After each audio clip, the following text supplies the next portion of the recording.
Hi everyone, welcome to Organizational Cybersecurity Policies and Procedures based on NIST Cybersecurity Framework version 2 or CSF version 2.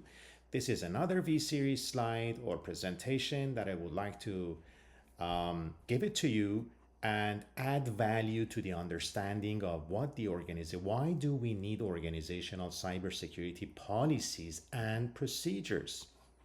So let's get into the presentation. So the first, an introduction to cybersecurity policies and procedures. Why do we need it, right? So the first thing that I would like to let you know is that what is a policy? So these are the formal guidelines to protecting organizational information assets.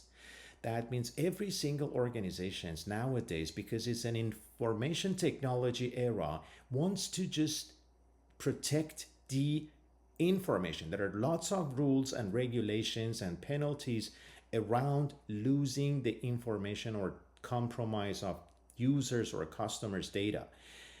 That is not the only reason why we're protecting the data, right? Because we got some other assets, we got some formulas, we got some secrets or commercial secrets or whatever that we want to protect it, right? So every business has got its own information that wants to protect. So the purpose of this document is just to give you the best practices and how we can just define and implement the organizational policies. And we're going to be aligning to NIST CSF version 2, which is the National Institute of Standards and Technology, which is the United States Department of Commerce.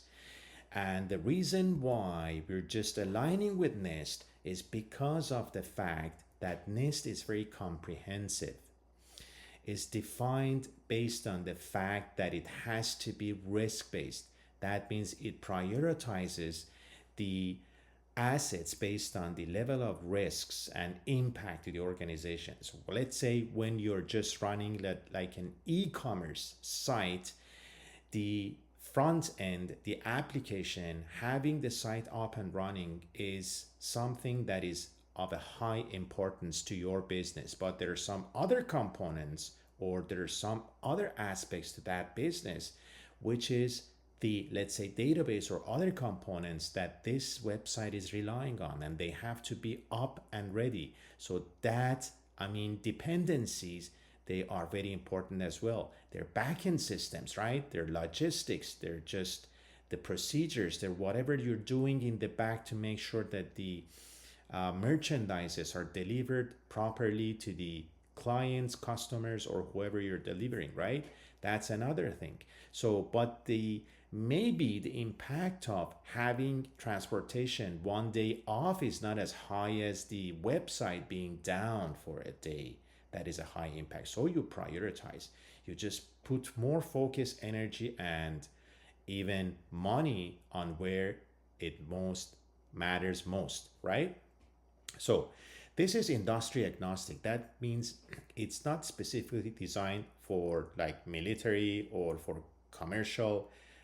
Whatever actually is related to commercial or any type of business is non-commercial, it's applicable to this NIST framework. And we have, in the other slides, I will just discuss about the tailoring and scoping. Let's say NIST has got the policy or it's got the template policy that it's got 10, let's say, items. And those 10 items, they're not applicable to your industry, for instance. So 8 of them are applicable. So this is called scoping. That means 8 out of 10 is applicable to mine, and just I take those 10 and I scope that policy. But while scoping, you just figure out, even in those 10, at number 8 is not really, it's very largely talking about this, very comprehensive and talking about very various things that is not applicable to my industry or my business. That is tailoring. You cut the things that are not applicable to your business.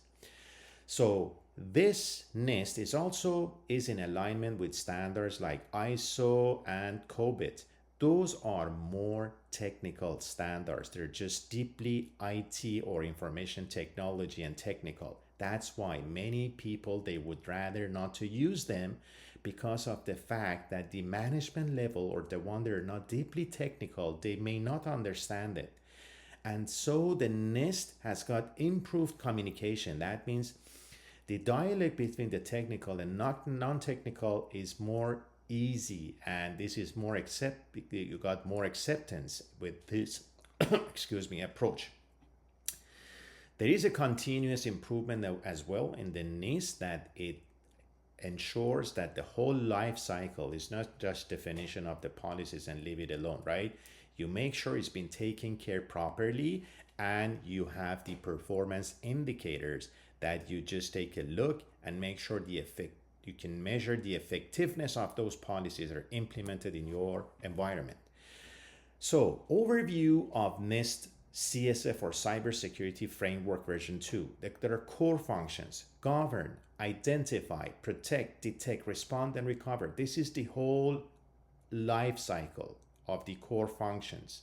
The key objectives: risk-based approach to cybersecurity, facilitate communication and understanding, adaptable to various industries, what we already spoke about, right? The update in version 2 is just the govern that is being added to the core functions. Previously in version 1 or 1.1 or previous versions, there was just identity, protect, detect, respond, and recover, the core functions. But the govern is so important. Govern talks about the policies and procedures you have to have in place. That is part of the organizational maturity level. You cannot have a big step, actually, I would say, in towards the organizational maturity in cybersecurity space is to have policies and procedures in place. Whether you've been audited by an external party or internal, one of the most important things is the audit, or is the policies and procedures. So if you don't have policy in place and we don't have procedures to make sure the policies are enforced and implemented, and then we don't have any measurement to make sure those policies that are enforced are measured properly and they're just reviewed and the whole life cycle is being taken properly, that means the maturity is one step down on the maturity level. Whether you're using a standard maturity or non-standard maturity levels, the organizations may not be in a good shape. So, policy development process. So we're just going to talk about the policy development process, and the policy development process is part of the govern portion, the core function of the cybersecurity, or CSF. Identify requirements that you have to make sure what's industry regulation or compliance you have to follow. That's an important step. Engage stakeholders, having them buying the leadership from the executive downwards to all the sections, legal, HR. You have to make sure you have them not buying, but in alignment. That means if I have to define a policy for AI, or let's say generative or Gen AI, that means I have to get everyone aligned. I have to make sure that people around me, they know the use cases, and we're all in the same page in terms of defining the rules and regulations around what we're doing. And we have to make sure we have procedures or enforcement on how we implement them and how we train people to use them. The next one is draft and review policies. So you're gonna just draft and review the policies, ensure clarity and enforceability. That means the policy by itself is nothing. If you have a city with rules, okay, you have to do this, you have to do that, but nobody's enforcing it. There is no enforcement point. There is no police to make sure that it's being followed properly. There is no procedures that you say, okay, this is the book that you have to read in order to just write an exam, to make sure you understand the signs to how to drive in the drivers or highways, streets, and etc., right? You have to make sure those are there, and you have to make sure you audit and your enforcement point. The police is there to check on the rules and regulations are enforced properly. You have to make sure you have the KPIs. Okay, how many accidents, how many they do not follow, what are the rules that need to be corrected and they're not applicable. So you have to always take a look at it, review and update, right? So that is what we need in terms of policies and procedures. The key cybersecurity policies doesn't mean that you need only these, but these are the key ones. There are lots of policies. Just align with NIST. Search Google, what is the NIST template policies? They just give you all the policies. So acceptable use policy is the most important one. So these are the ones that you have to get started with, but they do not end at that level. Let's say AI policy is not here, right? Remote access policy is not here. So these are only the basics or the initial starting point. Acceptable use policies, okay, defines proper use of organizational resources. Okay, this is a laptop, you got to use this laptop for this purpose, only business purposes. This is email, you got to use email for these purposes, and the training comes after, right? Access control policies, how do you access? This is your access card, how do you use it? What are the times you're allowed, that in which you're allowed to just access the let's say office or any type of server room or etc. Incident response policy, we have a comprehensive documentation and presentation on incident response policy. You can refer to my previous slides or presentations to know about the incident response. Data protection policy, how do we protect the data? How do we classify information? And for different classification of information, how do we protect them? What are the people that are allowed to just access those type of information? The third party risk management policy, how do we react? How do we perform? How do we, I would say, mitigate risks that are involved with vendors and partners? Okay, if there is a vendor today, what are the things that I have to take into consideration to make sure that is a viable, that is a reliable vendor? I have to make sure that vendor, let's say, is aligning with some sort of a standard or compliance, security compliance. Let's say ISO, let's say SOC 2, Type 2, or anything that is applicable. How do I make sure this vendor has a good practice? If they don't have these standards, have a good practice in terms of DR. If something strikes or something happens, how they can just do their business, how they make sure the business continues, they don't disrupt, right? These are the things that you have to put into considerations whenever it comes to selection and working with vendors and partners.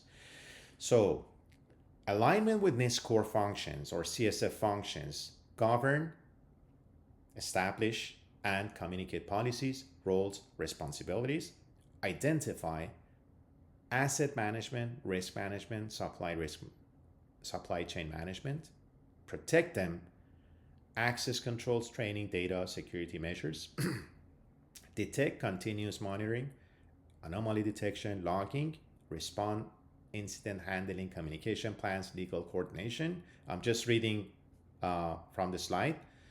Recover, business continuity, system restoration, lessons learned. So just to give you an example of the whole life cycle, it means that, let's say, simplify things. You have a house, you want to protect your house.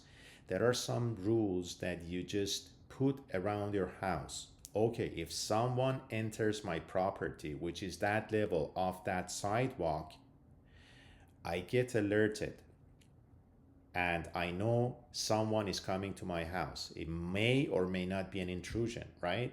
So this is the govern. How do you define your property, your zoning?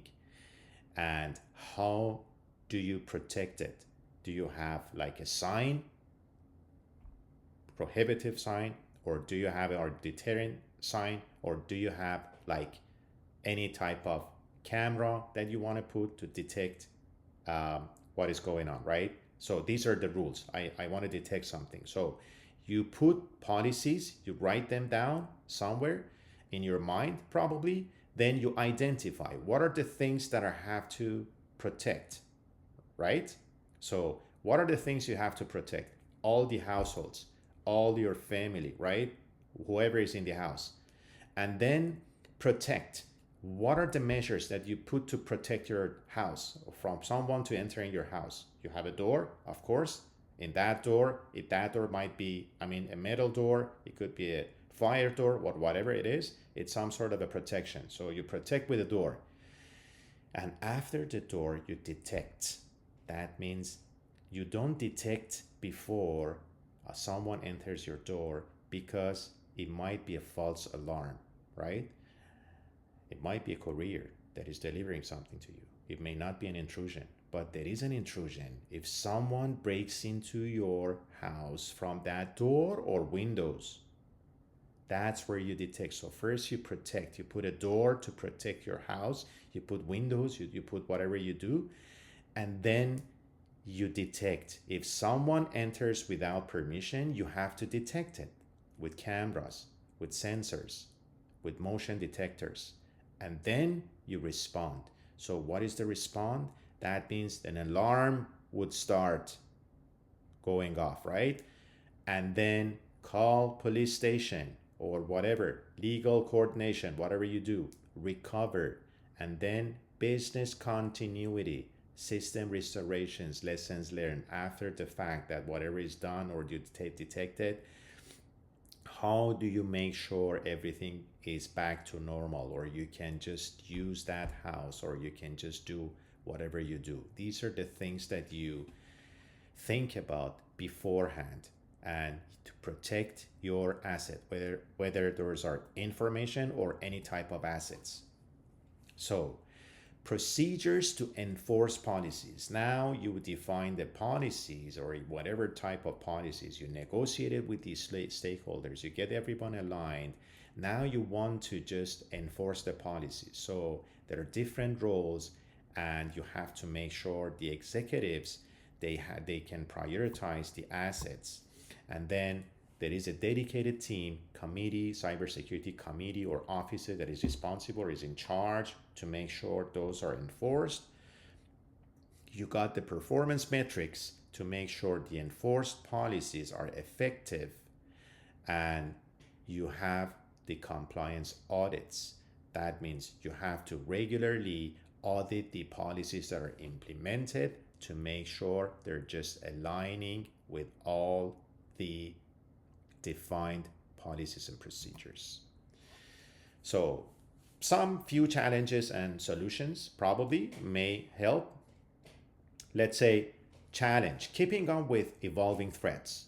Solution, continuous learning and threat intelligence. This is one thing that you can have, right? On a daily basis, there are lots of threats that are coming, CVS, CVSS, CVEs. They're published on a regular basis, and they're just warning you about something, vulnerability on this device. I don't want to name any device, right? This firewall, that type of device, switch. And you have to make sure those are mitigated or those are patched properly. So threat intelligence is one of those. There are no intelligent attacks. The challenges, employee adherence to the policies. So the solution would be incentivize and embed security in culture. So that means the organization culture needs to be strengthened. The training needs to be delivered, right? You have to have a solid organizational policies against what you're defending or what you're protecting. Another challenge, limit resources for small organizations. Solution, prioritize high impact controls and leverage managed services. So that means if you don't have the enough resources to protect your assets or information assets, try to move towards managed solutions. Because let's say small organization may not have opportunity. You have a network and you have employees, but you don't have you're not large enough to just hire someone senior to just do all the things. But you can hire a company to just do everything for you. That company has got different levels of, let's say, professionals, from let's say analysts to the architects, that they can give you the insight about whatever is going on. Do all the change management processes, all the incident response, and whatever it takes, and And lastly, your organization should be taking the ownership of incident response and what needs to be done against what has happened in or what damage has happened to the organization. Yeah, just to recap and conclude, the next steps: importance of well-defined cybersecurity policies and NIST CSF alignment. Call to action: evaluate current policies against NIST CSF version 2, engage stakeholders to close gaps, plan training and awareness programs. So start today. If you don't have a policy, or if you have policy but it's old, start today. Redefine, revisit them, redefine, try to align with NIST or whatever standard that you may, or framework that you may see fit, because NIST has got other frameworks as well. They may not be management friendly, but they're good. You may just want to implement those, or even ISO or any type of other frameworks. Plan training and awareness programs. That means you have to just make sure that you train people and you engage the stakeholders to get the alignment. Like always, thank you for listening to me, and I will see you in my next slide or presentation.